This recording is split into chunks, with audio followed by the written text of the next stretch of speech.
in the late 19th century, I believe, they organized the top 2 floors of Judd Hall as a museum of a very sort of 19th century sense. Big stuffed animals, large ground cloth skeleton, which was 2 stories high and went from one floor to the other, and many other things like this. And in my sophomore year, I was the student curator. I didn't know that much about what was there, but with brownie groups and Cub Scouts, I could pretend very well. And they would come in as groups, and we would tour around. And this is 1956, 57.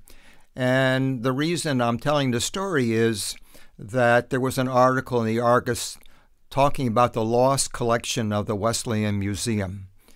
What happened in 1957 was they took Judd Hall and took it apart.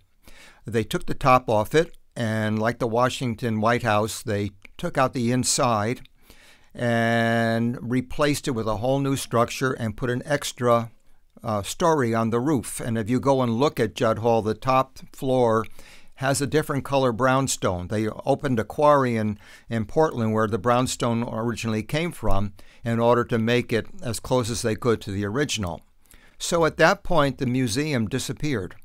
And no one thought much about it until I think in the last few years, someone said, whatever happened to that museum?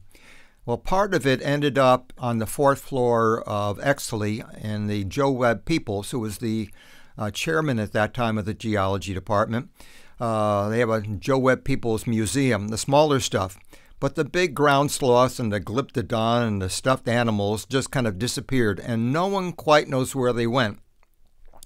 I've heard stories that some of it was given, some of it was sold, and some of it just got trashed or disappeared. So no one is quite sure.